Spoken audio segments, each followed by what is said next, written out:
Hey everyone, and welcome to today's Explainer. Today we're diving into a genuinely fascinating question. How exactly does someone build massive wealth starting from absolutely zero?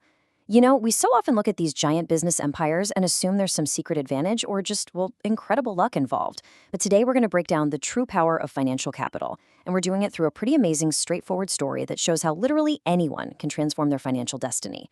Let's get right into it. Section 1: A Big Dream. So, our story kicks off with a young guy named Rahul. He's a farmer's son from a really small village. His family's financial situation was, to put it mildly, tough. They were basically just getting by on the bare minimum.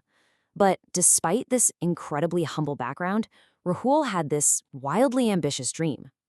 I mean, he wanted to become a highly successful, large-scale businessman. Which brings us to the central dilemma. It's one that Rahul faced, and honestly, one that a lot of us face too. How does one get rich from nothing? Seriously, how does an ordinary village kid with zero money, no big connections, and no fancy business degree cross that massive gap from his current reality to his ultimate goal? It's like standing at the bottom of Mount Everest in flip-flops. It just seems impossible, right? Section 2: The Secret to Success. Well, every great journey needs a catalyst. For Rahul, that turning point happened when he decided to seek out someone who had actually navigated these waters. He went straight up to an experienced, older merchant in his village and just flat out asked him for the ultimate secret to getting wealthy. And the merchant? He just smiled and gave Rahul this profoundly simple piece of advice. He introduced him to the concept of financial capital, or Don Punji. He said, money is not just for spending. Learn the art of growing it. I want you to really think about that for a second. It requires completely rewiring how most of us view cash. Most people see money as just a consumable. You get it, you spend it on things you want, and it's gone. But this mentor was telling Rahul to see money as a seed. And that right there is the absolute crucial difference between simple, everyday cash and true financial capital. Section 3: Savings and the Beginning. Now, as we all know, advice is completely useless unless you actually apply it. Rahul didn't just nod his head and go back to daydreaming. He took those words to heart and immediately locked into a regime of extreme financial discipline. This is the unglamorous, gritty reality of building wealth, the stuff they usually skip over in the movie montages. Rahul started saving every tiny scrap of daily pocket money he could get his hands on. He dropped that loose cash into a simple earthen piggy bank, a gullik. But the real secret ingredient here? Immense patience. He waited for years. This wasn't some overnight get-rich-quick scheme. It was day after day, month after month, of just choosing his future over whatever he wanted in the present moment. And eventually, all those tiny, seemingly invisible daily sacrifices, they compounded. After a few years, he finally cracked open that piggy bank and found he had saved up a seed fund of 20,000 rupees. Now sure, in the grand scheme of massive global corporations, 20 grand might sound like peanuts. But for a poor farmer's son, this was a game-changing amount of capital. It was literally the physical proof of his patience. So, what did he actually do with it? He took that 20,000 rupees and launched his very first venture, a small grocery store right there in his village. But listen, having capital doesn't magically guarantee success. Rahul paired that seed money with just relentless hard work and total honesty. He treated his neighbors fairly, and because of that dedication, his customer base just naturally started to grow. Section 4: Proper investment of profits. Getting a business off the ground is a massive achievement, for sure. But scaling it, that requires a totally different mindset. This is the exact moment where Rahul had to execute that core advice the old merchant gave him years ago. See, when that little grocery store started actually making a profit, Rahul hit a crossroads. The normal urge for most of us is to spend those earnings, right? Upgrade your lifestyle, buy some nicer clothes, maybe get a flashy vehicle. But Rahul stayed laser-focused. He remembered the merchant's words and made the hard choice to reinvest every single rupee of profit right back into his store to fund its expansion.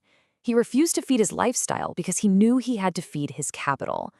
Let's just walk through this 10-year timeline, because this really shows the stunning power of compounding.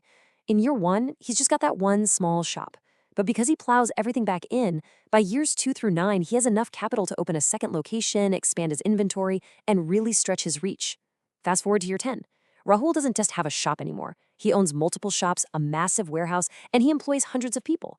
In just a single decade, a dusty earthen piggy bank transformed into a sprawling business empire. It's incredible. And this is where the story comes full circle. 10 years later, that same elderly village merchant comes back for a visit. He looks at this massive empire, walks right up to Rahul, and asks him the exact same question that young, poor farm boy asked him a decade earlier. Rahul, what is the secret to your success? Rahul's answer pretty much sums up his entire life's work. He smiles at his old mentor and says, "I learned that investing money in the right place is more important than just earning it." That is such a profound realization. Earning money, that's only step one. If you earn it and then just spend it all, you are right back at zero. True financial strength only unlocks when you invest strategically. And hearing this, the old merchant proudly validates his former student. He knew Rahul had truly mastered the art of growing capital. Section 5, True Financial Capital. Okay, so we've seen Rahul's journey, but what's the big takeaway for us? What's the universal lesson here? Well, it happens to be the exact same lesson that an older, highly successful Rahul ends up passing down to the next generation of kids in his village. Financial capital is not just money.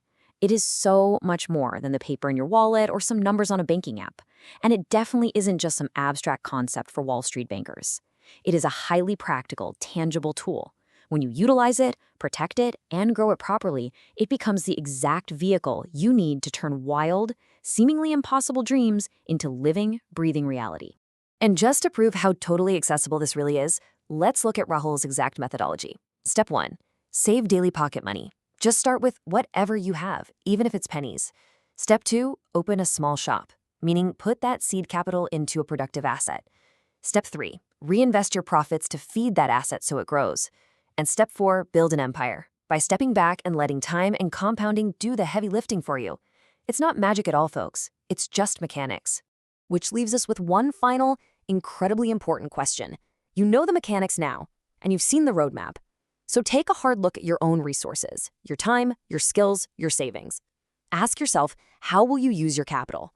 Are you just going to spend it, or will you learn the art of growing it to build your own future? I want you to think deeply about that today. Thanks so much for joining me, and I'll catch you in the next explainer.